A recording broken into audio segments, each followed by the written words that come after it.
Alright. These were the top 10 games of my childhood.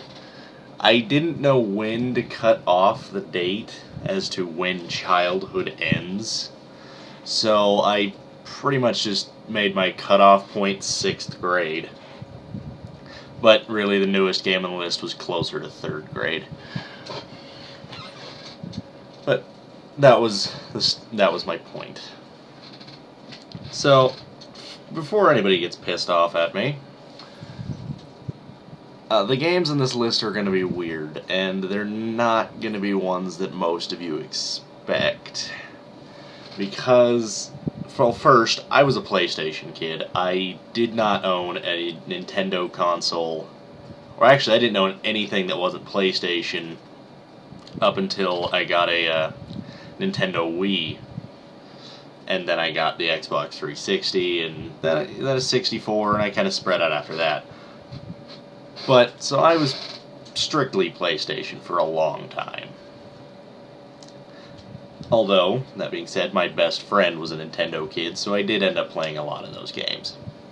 Second, my parents were super Christians. They had a problem with M-rated games. So you're not going to see Resident Evil or Metal Gear Solid on this list. I'm just saying that right now. In fact, the first M-rated game I got was in about 7th grade, and it was Mortal Kombat Deadly Alliance. Now, my parents don't really care so much anymore because I'm not a little kid, so I have a lot of M-rated games now. But at the time, I did not. Number 10, Runescape. I didn't know how to count this considering it was an online game, but I put it on the list because I was absolutely addicted to this game for a long time. Looking back, that's really weird because, well, when I play the game now, it's kind of awful. That's why it's only number 10, because this is the only game on the list that I can't go back and play and find any more enjoyment in it. Back at the time, though, it was awesome.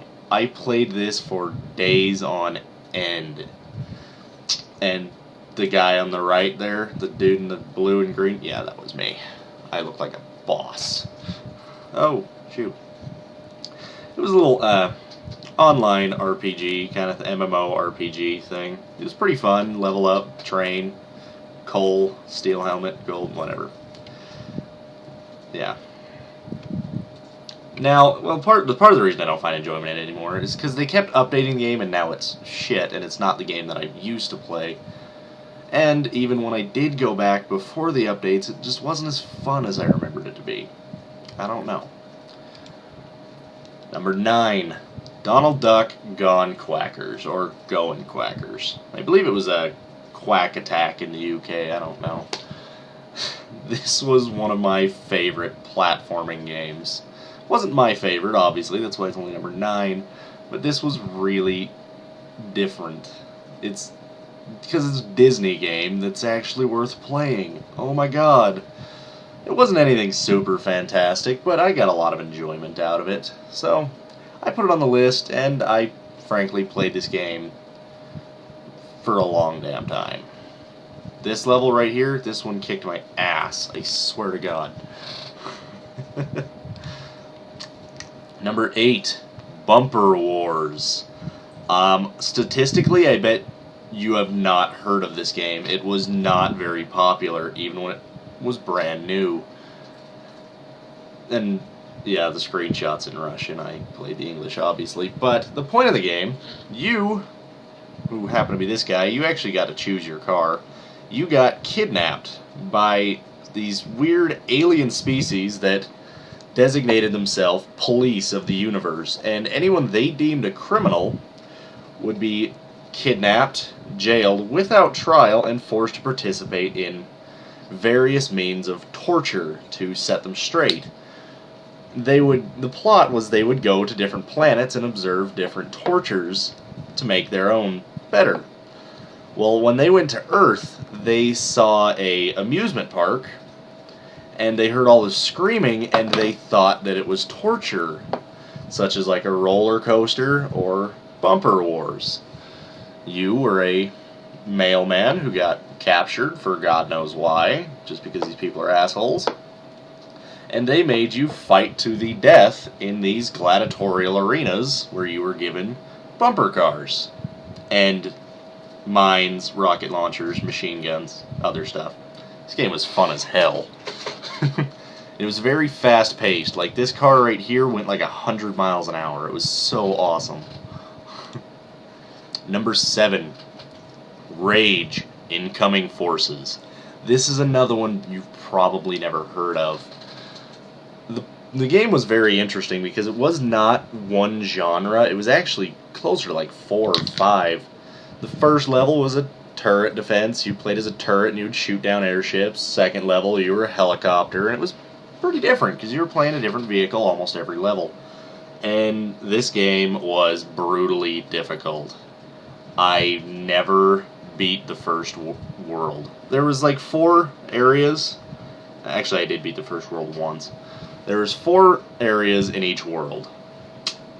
And, well, the worlds were continents, but whatever, they were called worlds.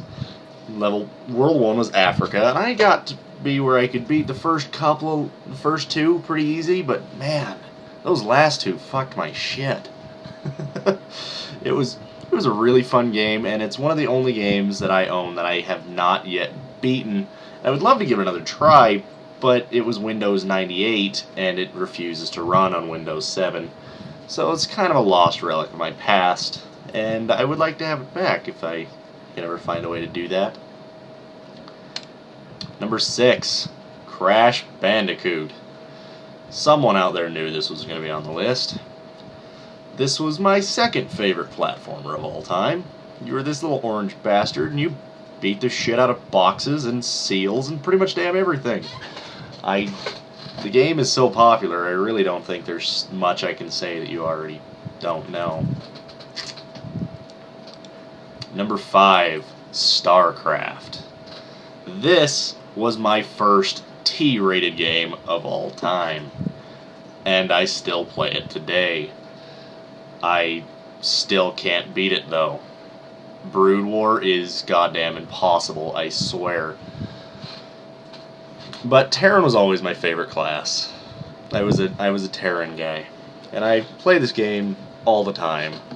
I ironically still don't have StarCraft 2.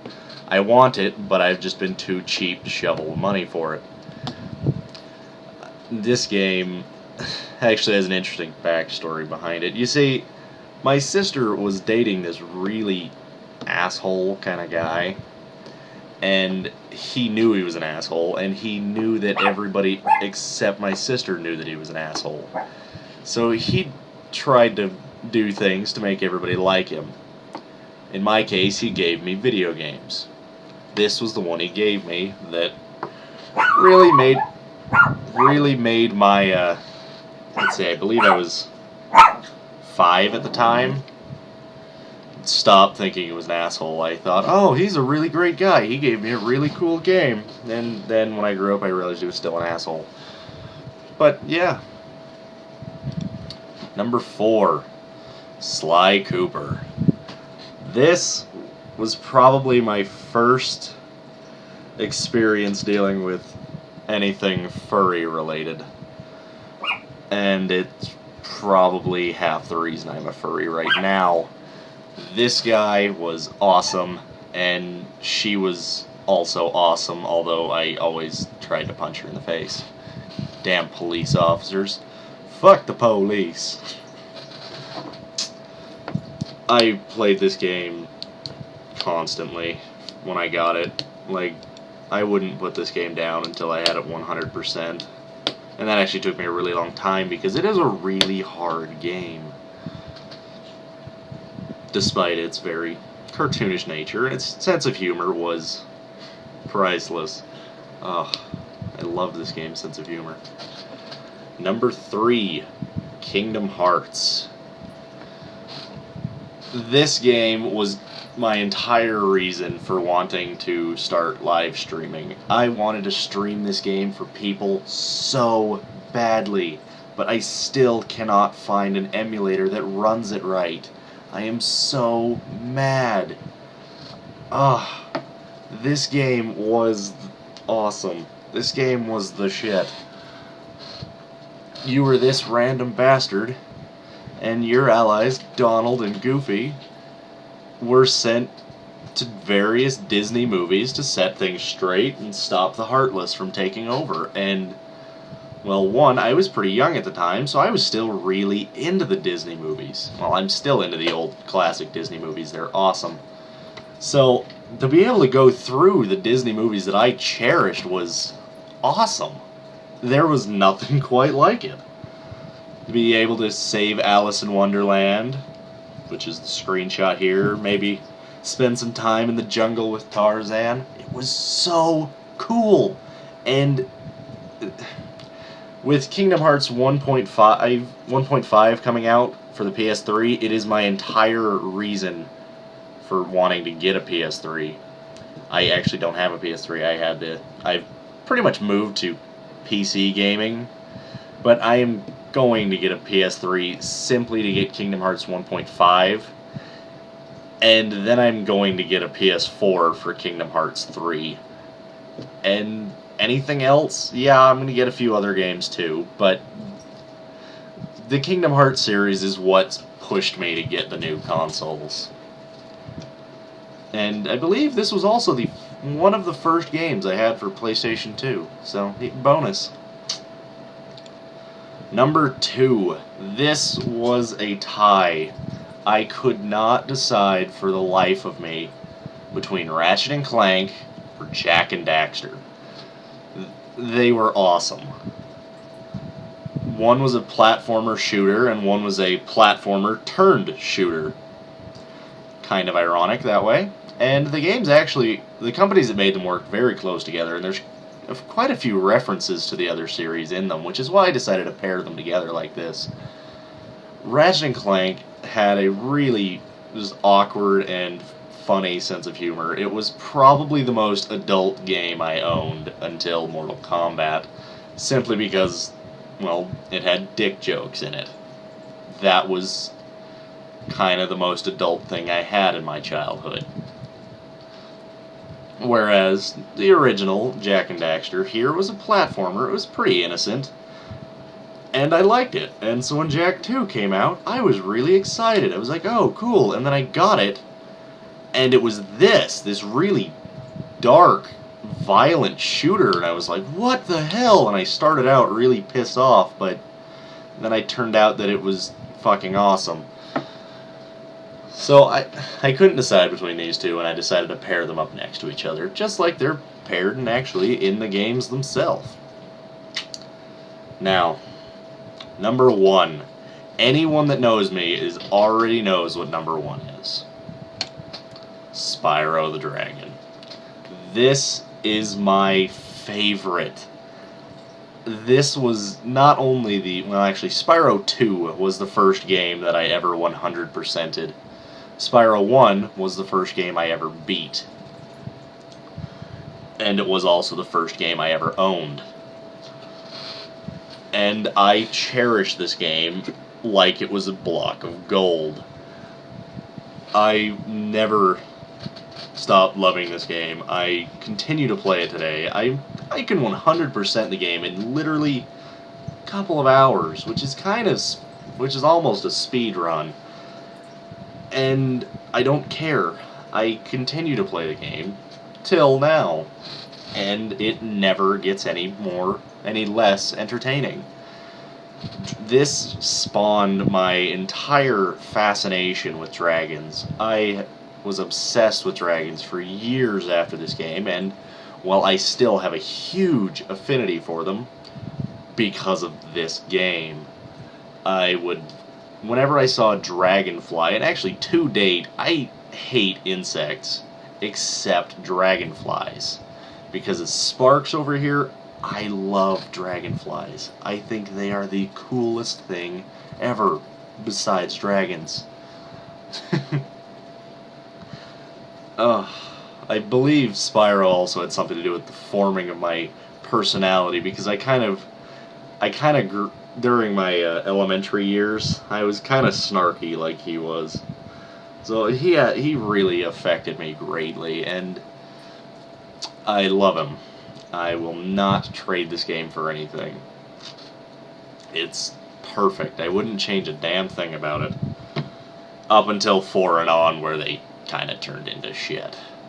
The first 3 Spyros were amazing. 4 and on, not so much. That really disappoints me to see one of my favorite games, well, turn to hell. But despite that, I do own every Spyro game to date, except Skylanders. And that's partly because Skylanders costs a small fortune. The other part is because it's not even goddamn Spyro. They just threw him in there so they could have his name on it. You don't even play as Spyro. So, fuck Skylanders. Fuck Skylanders. Fuck the Dawn of the Dragon trilogy. Fuck Enter the Dragonfly. Fuck you. Give the game back to Insomniac. They knew what they were doing. Now, some honorable mentions. Like I said, I was a PlayStation kid, so I didn't own any of these, which is why they weren't on the list. But I played them at my friend's house a lot, so I decided to give them an honorable mention. Here we have Diablo 2. This was, besides RuneScape, probably the only online game I played. My favorite class at the time was Necromancer, and I was the first one out of me and my friend to actually beat the first act.